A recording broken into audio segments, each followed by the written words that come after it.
say that we do have evaluation on the table. I know a lot of you might be leaving after lunch.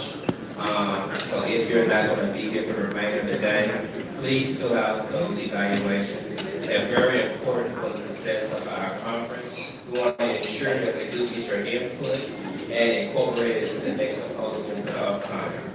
So without further ado, Ed. Thank you. Hey, good to see everybody, first of all. I love being involved with you all, and DPH has been putting on a great event, haven't they? Right? Yes. Hey, before you even clap more, who was here last night, by the way? How cool was that panel, everybody? Give it a clap if you liked it, right? So, give props to Tiffany Starr over here, and Tori Cooper, and let's see, who else do we have? We have Shay Chanel, if I got it right, and Dominique's, what's her last name? Jackson, and who knows who Dominique Jackson is, who wasn't here last night. So she's a lecturer on pose, so that's how cool the panel was last night. So we all got to snag pictures with her, and she was very cool about it, and they talked a lot about the human side of HIV in the community. And I'm here to introduce your speaker, who I feel like already spoke to you because he was in all the videos up there, so, but that's all good too, right? But just before that, I'm about to show you a video. But what's really cool about the video, and I'm Ed Duda with Gilead, I'm their community liaison for Georgia and South Carolina. I know many of you, and I love working with you, and John and DPH just put on a great event. We're going to show you the first ever full-scale TV commercial that's gone on in every market throughout the United States, even hitting the rural communities that can't get to events like this, that we want to start busting in somehow so they get the information too. But Gilead did it for the second half of summer. If you remember, you've probably seen this once you do see it. And the first half of the summer is a multi-million-dollar campaign that we're going to keep doing. The first half of summer was actually unbranded, and so what that was to get the conversation started around HIV and to try to hit on stigma a little bit, and the fact that we're one village in this together, right? So what I love about the video is really the fact, kind of like my recent mission trip to Haiti with my family, is the sense of community we can all feel after it, and I think after the presentation you're about to hear with a good doctor, because whatever we're all into or whatever's going on, it's all about love and hope. Would you all agree? Clap if you agree, right? So let's run the commercial or video real quick. It's not to sell you on Truvada, because the good doctor will do that in terms of the worth of it for the community, but let's hear it real quick and see what you think.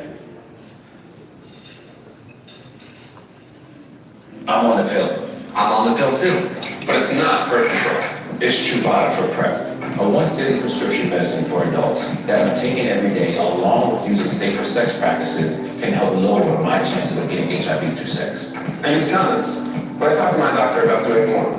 He said that because I had a higher chance of getting HIV through sex, Truvada for PrEP could be an option for me. She also told me that Truvada alone may not keep me from getting HIV, and it does not prevent other STIs or pregnancy. You must be HIV negative to take Truvada for PrEP, so you need to get tested for HIV immediately before and at least every 3 months while taking Truvada. I wanted to know about all of my prevention options, so I asked my doctor about Truvada for PrEP. If you think you were exposed to HIV or have flu-like symptoms, tell your doctor right away. They may do more tests to confirm you're still HIV negative. Serious side effects can occur, including kidney problems, kidney failure, and bone problems, which may lead to fractures. Rare and life-threatening side effects include a buildup of lactic acid and liver problems. Tell your doctor about all the medicines you take. If you're pregnant or breastfeeding, or if you have kidney, bone, or liver problems, including hepatitis. If you have hepatitis B, do not stop taking Truvada without talking to your doctor. Common side effects include stomach pain, headache, and weight loss. Ask your doctor about your risk of getting HIV, and if Truvada for PrEP may be right for you. I wanted to do more. That's why I'm on that pill. Truvada for PrEP. Like it? Yeah. Thank you so much in 90 seconds, right? I think we did our best with diversity and that kind of thing, and maybe Dr. Malebranche, who we're about to bring up with Emory and Morehouse and such a cool background that I'll make it fall short if I don't let him further introduce himself. But the great thing about this is it gives us all an opportunity, whether we're living with HIV or not, and trying to stay negative. The idea is, for any people at risk out there, this gives us a chance to love and hope for others, right? Because there's 3 legs to the prevention stool that he'll probably touch on, or you might have questions about after: PrEP and PEP. and TASP, T-A-S-P. That way everybody has a stake in the game to look out for one another and to hear more about the prevention side of the equation. Please help me welcome up Dr. David Malebranche.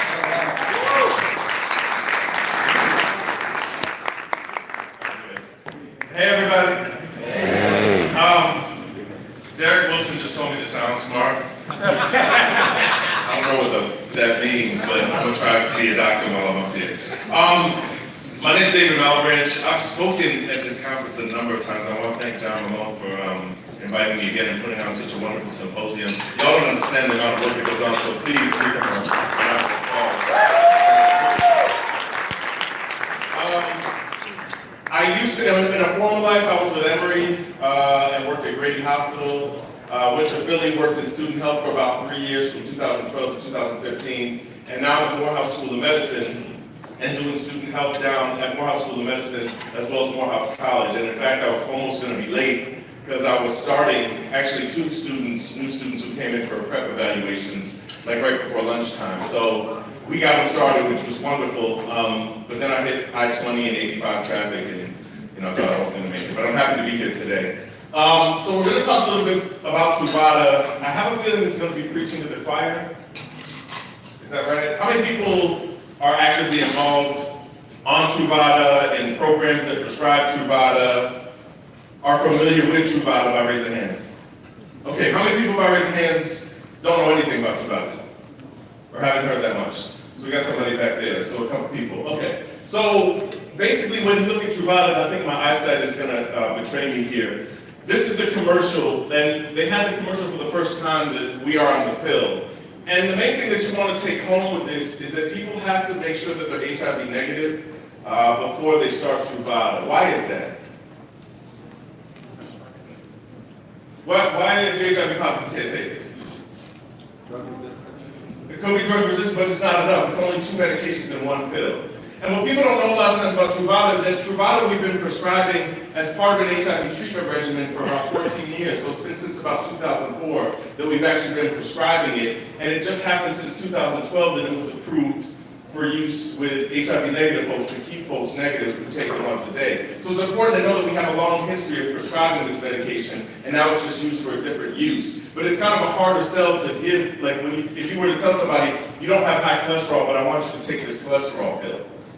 People aren't going to take it. And so it's a hard sell to tell somebody who doesn't have something, you know what, you need to actually start taking this. And so basically what you want to think about now is talking about how the HIV epidemic is hitting us right now. And you see numbers of everywhere from 35 to 40,000 a year, so there are new infections that are happening. The brunt of the epidemic is happening among young and all ages of Black heterosexual men, Black heterosexual women. Our Black transgender women are being disproportionately impacted. So when we look at the HIV epidemic, there is a racial disparity across all sexual orientations and all gender identities. And when you're thinking about PrEP, you want to think about it not as if it's a magical pill that you take once and you take it every day and all your problems are going to be solved, right? It is a prevention medication against HIV itself, but it doesn't protect you against sexually transmitted infections like herpes, gonorrhea, syphilis, those kind of things. So you want to make sure you're getting tested for that at the same time, in addition to making sure you're HIV negative when you start the medication. So what is Truvada for PrEP? Who can tell me the 2 medications in it? Yeah, tenofovir and emtricitabine is the other one that's called FTC. But again, we've had it for a couple of years, and I'm sorry about this print. I didn't realize it was going to be so far, and I'm getting older, so my eyesight's getting a little bit bad. But it can provide increased protection against HIV, but we always try to tell people, look, do everything else that you're doing. Do whatever safer sex messages that you do, any practices that you do with other people. Make sure you're doing safer sex the way you enjoy sex. One of the things we often forget when we're talking about sex with HIV, STIs, we don't talk about pleasure. The CDC mentions the 5 Ps, and none of those Ps mention pleasure. And so when you're thinking about sex, the balance that we have to have now is that we're thinking about how can I still have pleasure and enjoy my freaky self, but protect myself at the same time. So like, we all want to be as ratchet as we want to be and enjoy our sex as much as we want to be, or we want to do, but you want to make sure that you're mindful that as what's going on in this country, and the HIV epidemic that we see, particularly in Atlanta and the metropolitan area, that we'll make sure we're cautious about that as well. So before you start Truvada for PrEP, you want to have to confirm that you're HIV negative. So that's one of the first things you look at. And it is a pill that you take one time, once a day. Try to take it at the same time as 2 years. And all the other speakers bureau that wanted to use stuff for treatment, I wouldn't do. But when I saw the literature and when I saw how effective this was, and I realized we were sitting at 40,000 new infections every year and just plateauing, you think about a pill that could actually make a dent in that, that's something I could sign on for. So that's why I got involved in this. So what's the most important information you should know about Truvada for PrEP? Who prescribes PrEP in the room? Or who's involved in watching people who are on PrEP? So what do y'all tell them?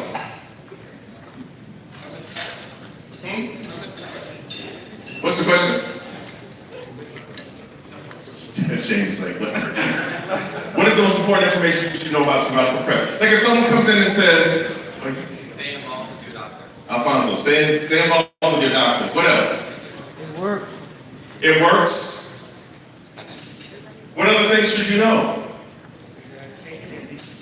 What other things should you know? You gotta take it every day. Okay? What do we know if you only take it like 3 or 4 times a week? It's not going to be as effective. So the way the FDA has approved it, it has to be taken every single day. So that's how we prescribe Truvada nowadays. And until that day comes where it's approved for other situations or other manners, that's the way we prescribe it. So you can hear what's going on in other countries, other cities, but the way it's approved for prescription is that it's supposed to be taken every day. So again, you must be HIV negative. What you do want to know, and I can't stress this enough, we had a couple people, I work over at Morehouse College, and we had a couple of students who tested negative using the INSTI antibody test, and were sick at the time, and then when we got the blood work for the 4th generation, they turned out positive. And so one of the points on this slide is an important one, that many of these HIV tests, the 3rd generation, and some of these rapid antibody tests, will actually miss somebody who's in the acute phase of acute HIV. So when you're prepping somebody before, when you're getting somebody to start on Truvada for PrEP, you want to make sure that you do the 4th generation, the blood test, or I think there's a rapid test called Alera that you can use that does the rapid antigen, I think, in a minute. And again, the difference between the antigen and the antibody is that the antigen is actually what's on the virus itself. So we can pick it up as quickly as 10 to 14 days after someone's been exposed. If you wait for the antibody, that sometimes may take anywhere from 1 month to 3 months, okay? So again, you must continue to use safer sex protection, further reduce your risk by HIV, and if you do become HIV positive, realize that Truvada is not going to be the best thing for you just by itself. You have to add another medication onto it, okay? Is this stuff clear with everybody? Yeah, the last point is that if you do test positive, when you're on Truvada by itself, it's not going to be enough. Just those 2 medications. There's 2 medications in it. The standard of care right now is that you have to be on 3 medications. And in the future, there's probably going to be some 2 medication regimens that are going to be approved that we'll use to start people off, but I think the progress is slow with providers picking up on that right now. So right now, if you're on Truvada for PrEP and you do test positive, realize that you can't just keep on that by itself, okay? All right, so it can cause serious side effects. One of the things is that the 2 medications in Truvada can actually treat hepatitis B infection, the virus infection of the liver. So with hepatitis B, if you have somebody who's on Truvada and you don't know that they have hepatitis B, and then you take them off the Truvada, they can have a hepatitis flare and their liver can get inflamed. And then you shouldn't take Truvada for PrEP if you either don't know your status or if you are living with HIV. Again, it's not going to be a doctor with HIV. And then 2, if you don't know your status, you can't really confirm where you're at. Someone has to be HIV negative, because that's the whole goal of taking medication, is to prevent it prevent somebody from acquiring HIV infection. So is Truvada for PrEP right for you? Let's see. So who should be on Truvada? Should it be like in the water, like fluoride? Should it be? I said absolutely. Who are the best candidates to get on Truvada? Those of you that are working in the field, yeah. Okay. People who have frequent condomless sex. Who else? Sex workers. Risky behavior, what's risky behavior? Having sex with multiple partners. Okay, multiple partners. Who else? He said sex work, yeah.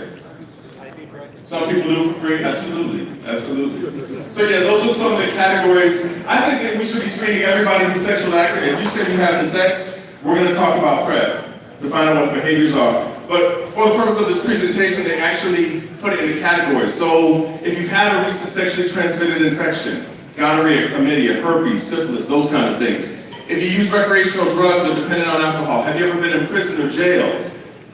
If you have exchanged sex for drugs or money, and then if you use condoms kind of sparingly, or you don't really use condoms that much. And people seem to think that it's just people don't use condoms because they're either not there or they don't feel good. And there are a lot of folks who just don't like using condoms. And what I've heard from a lot of patients is that it kind of empowers them to take care and prevent HIV, to prevent HIV if they choose not to use condoms. So there may be different reasons. It may not be just because it doesn't feel good, or wasn't involved, or they weren't around, or I was drunk and I didn't feel empowered. And maybe that just somebody likes experiencing natural sex, whether it's with a primary partner or whether it's other partners. So I think the main thing that we want to keep in mind is we're not about judgmental things. It's not like in the days where everybody, if you weren't using a condom, people were going to be judging. If you choose to use a condom as your protection, that's great. If you choose to use a condom plus PrEP, that's even better. So it's whatever sexual health you use that's going to be best. And my job as a provider, I see it, I'm not there to judge you if I don't use the same kinds of sexual health protection measures that you do, but I'm there to kind of facilitate your sexual health the best I can. Okay, so who should not